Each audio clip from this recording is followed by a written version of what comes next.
Hello, everybody. This is Webb Glauner, and thanks for tuning in to the Religious Studies Podcast. Today we are talking to Scott Goolsby. He is an American Tibetan Buddhist, and he talks to us about, he's a very interesting guy. He talks about struggles of being a Buddhist in America. He talks about history of Buddhism, and it's just super interesting, and I think you like it. Enjoy. Start with the first question. What makes Buddhism in particular so attractive to you? Uh, Buddhism is a very logical and applicable religion to daily life. It seeks to answer the question of why is there suffering, and Buddhism is very engaged with the everyday real world of. Can you come closer to your microphone, please? Yeah, it's very applicable to the everyday real world. Like, how do we find happiness? What do we need to do to be happy? It's not so concerned with don't do this because this is bad, don't do that because this is good, or do that because this is good.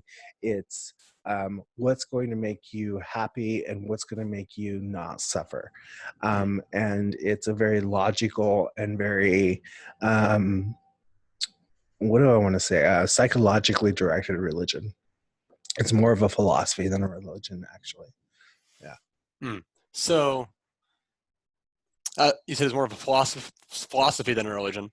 So, is there like an afterlife, other spiritual stuff like that, or is it more just?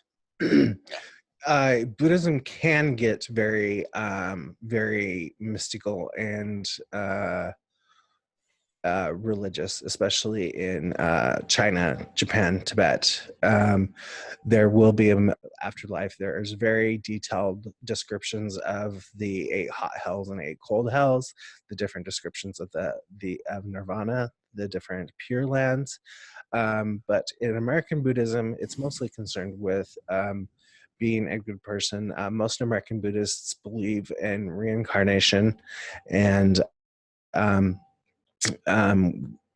in Buddhism, traditionally, there is the belief of samsara. Samsara is the belief in uh, what do I want to say? The belief in reincarnation. Samsara is the will of life and death, pleasure and pain, and you are reborn anywhere on this life. I mean, anywhere on this will, and it has 6 incarnations. One of them is God's. Another one is demigods. Another one is human beings. Another one is animals. Another one is hungry ghosts. And then another one is hell beings. And so, depending on your karmic inclinations and depending on your how you were as a human being or how you were as a god or whatever, then you are reborn as one of these beings. And then when you die as one of these beings, you get off the will and you're a different being of one of different. Then you become a human being again. Only a human being can get off this will of rebirth, get off the will of samsara. So the human being has the best, most blessed. What do I want to say? The most blessed rebirth, and the most the only one that can get off this will. And so as American Buddhists, American Buddhism is becoming more of its own thing.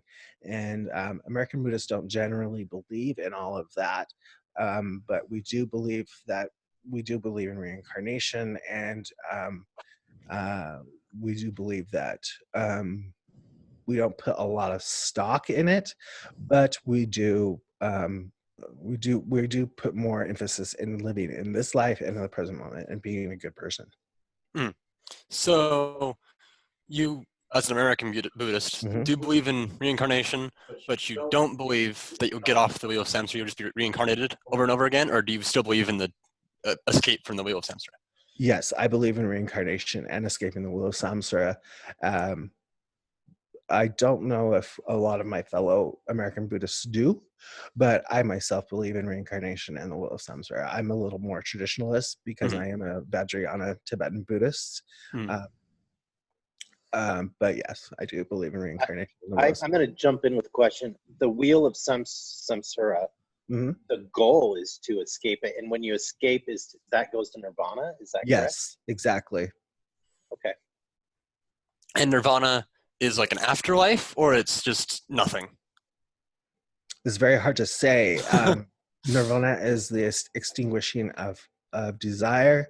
It's the extinguishing of rebirth. It is supposed to be the purest bliss. Okay. Yeah. So kind of just eternal happiness, basically. Basically. Okay.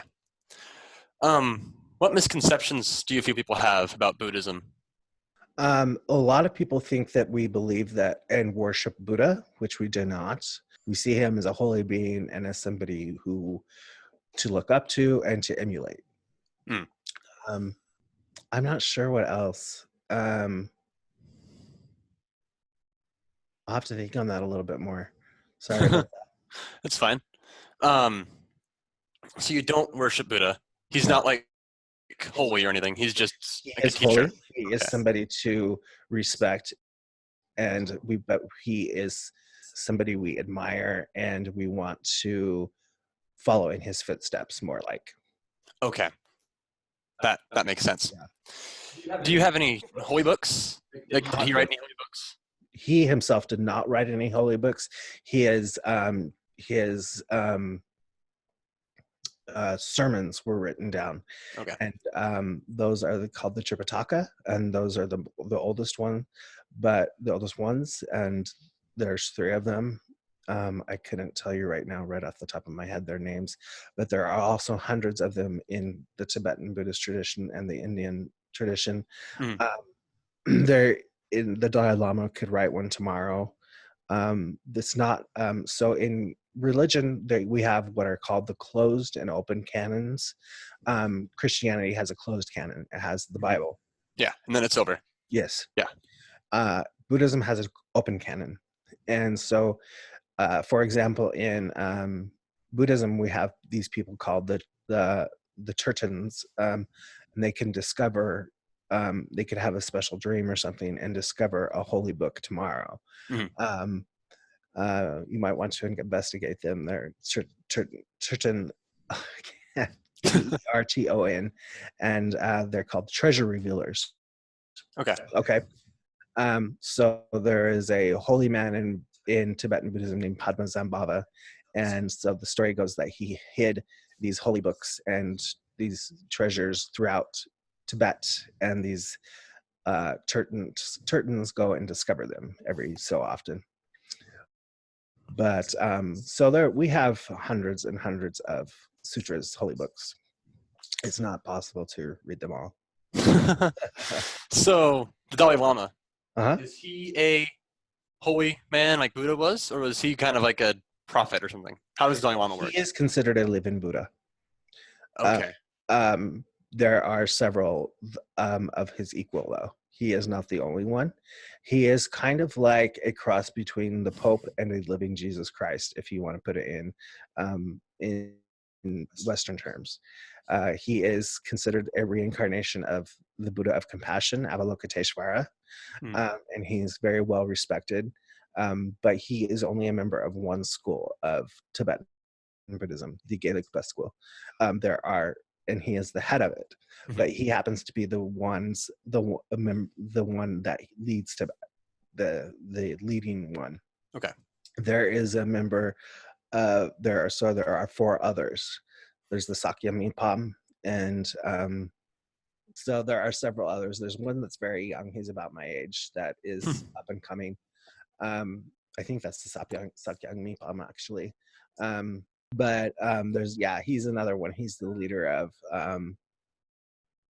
I can't even remember which school he's the leader of, but he's really, really cool guy. He's in his early to late 30s, and he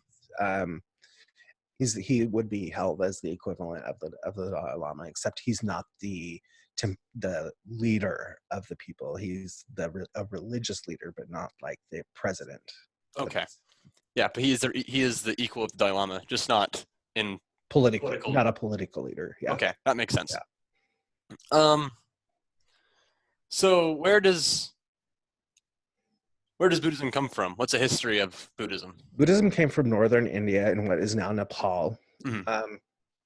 It started in the kingdom of uh, Ardhamagada, and it started in the years around 600 BC, and it was started by a man named Gautama Siddhartha, Okay. and he was raised as a he was a prince, the story goes, and he was raised cloistered in his palace because his father was told that he's either going to become um, a great nobleman or a great religious leader. And his father was like, well, I don't want him to be a religious leader. So it kept him held up in the palace so he wouldn't see the world. Well, the Buddha was always curious, and he had his charioteer take him out, and he saw, all these difficulties in the physical world. And the story goes, he saw death, starvation, people aging, and all of these things, the things that happen in the world. And he said, what's going on here? What's happening? So he said, I want to figure out why people suffer and the end of suffering. And from there and on, he renounced his kingdom and became a wandering monk. And firstly, he was a Hindu, and then he said, this isn't the right path. And then he said he's going to find his own way. So then he found his own way. And then he became the Buddha, which means the awakened one. The awakened one. So are there any other stories, like theological stories? Hundreds. Yes. Kind of figured. There's a whole set of them called, and they're really cool to read, called the Jatakamala, the Jataka tells. They're all stories of Buddha in his past lives. Oh. They're like stories that people like to read to their kids when they're okay. Yeah. But there's Buddhism. So Buddhism is very old, so it's got hundreds of stories. Yeah. Who or what plays the largest part in Buddhism today? Is the Buddha still the main goal, or is it now the Dalai Lama? Oh, Lord Buddha, for sure. Still Buddha? Yeah, Lord Buddha. Okay. Yeah. The Dalai Lama does play a very large role, but only for the Tibetan Buddhists. There's very many schools of Buddhism. Okay. And so the Dalai Lama has a very strong presence simply because he is probably the reason that we know of Buddhism in the West. And he has been a very vocal proponent for bringing Buddhism to the West, but he's not the only. So he is not like a lot of Japanese Buddhists don't see him as they respect him as a teacher, but they don't. He's not anything special. Right. Yeah. And so that just depends on your school of Buddhism. Like, like the Protestants don't respect they respect the Pope, but he's not anybody special to them. Okay. So, something like that. So as an American Buddhist, he's not anything special? To me, he is, because I'm a Tibetan Buddhist. Oh, you're a Tibetan Buddhist. Yes. Okay. Sorry. Yeah. Yeah. What does Buddhism require of you as a devotee? What are some things you have to do? Okay. Well, it depends on what kind of Buddhist you are. But as a Vajrayana Tibetan Tantric Buddhist, so a Tantric Buddhist takes certain a normal, regular, everyday Buddhist will take what are called the Pradimoksha vows, the 5 precepts, and that's something that that is present in every school, in every tradition of Buddhism. Okay. Which involve the 5 regular ones are not stealing, not harming any living creature, not lying, no sexual misconduct. So that's basically rape or adultery, not harming people through sexual means, basically. And then the last one is no intoxication. And here in America, we kind of fudge on that one. Does that mean, no getting drunk, or is it, and people are like, well, does that include psychedelics? Because psychedelics can take you, there's there's whole books written on this. Mhm. So, but that's the basic Pradamoksha vows. Okay. You can go even further, like I have in the tantric, so that you might want to say a little bit of tantra, because that takes you that's present in Judaism. I mean, sorry, not Judaism. That's present in Hinduism, Buddhism, and Jainism. Okay. Very esoteric stuff. And so what happens in Vajrayana Tibetan Buddhism is the same thing. It's a tantric religion, so it has a lot of secret rituals and a lot of secret initiations and stuff, which I have taken several of. And so that involves a lot of extra so you have to do something called guru yoga every day, and you have you're bound to all of these secrets. And so guru yoga basically is a certain meditation that you have to do, meditation and prayers. You do it every morning and every night, and basically it's a lot of visualization of the Buddhas, and I can't exactly tell you exactly what it is, but visualization of the Buddhas, Dalai Lama, and prayers. It depends on, there's 3 versions. There's a long, short, and there's a long, medium, and short one. So it depends on how much time you have. There's one that will take you only 5 minutes. There's one that will take you half an hour. So, and then there's sadhanas, tantric rituals, but essentially, that's for the tantric Buddhists. But essentially it's the Pradamoksha vows, being a kind person, compassion, bodhicitta. So treating people with love and respect, and treating yourself with love and respect. And though that's the main thing. Being a kind person, trying to treat all life with kindness and seeing all life as sacred. If you had to choose a religion other than Buddhism to follow, which would it be, and Hinduism. why? Hinduism? Yes. Why is that? Because it's so close, and it's utterly fascinating to me. Yeah. Yeah. So growing up in Idaho, how did you even end up as a Buddhist? What kind of stuff did you have to do to get into it? It was it was really difficult at first to find. I got into it initially by reading some New Age books, which mentioned it, and I was like, well, Buddhism, that sounds really interesting, because I was initially raised myself in the Catholic Church. I was never baptized or anything, but that's what my tradition, or first original tradition, was. And I had a logical fight in my head with Christianity, and was leaving it, and read some stuff by the writer Deepak Chopra, who's very famous, and was like, Buddhism sounds really cool, but I was like, how do I get into that? So it was very hard. So this was when I was in high school. So, and the internet wasn't very much around. This was back in 1996, 1997. So the internet was just very in its infancy, gaining popularity. So I just had to read what was around in the libraries. And then when I went to college at College of Idaho, that's when I really started getting into it. And then when I moved to California, that's when I started to be able to actually take initiations and really get into the Tibetan Buddhism, because there we had lamas from Tibet that were real live lamas, and I saw the Dalai Lama speak. And but nowadays in Boise, they have lamas come and visit. And really? Yeah, they're really getting up there. Yeah. That's not what I would expect. Yeah. Yeah, they have several Buddhist centers up there, and they have visiting lamas, and yeah. With all of the skulls and hides and stuff in this room, how does that mesh with you saying you have to respect the living creatures? Death is a part of life. It's part of the will of samsara, so it doesn't bother me at all. Okay. Yeah. So I'm assuming you're not a vegetarian. I am, yes. You are a vegetarian? Yes. Okay. Are most Buddhists vegetarians? Most Buddhists are not. It's about, I would say probably maybe a quarter of them are.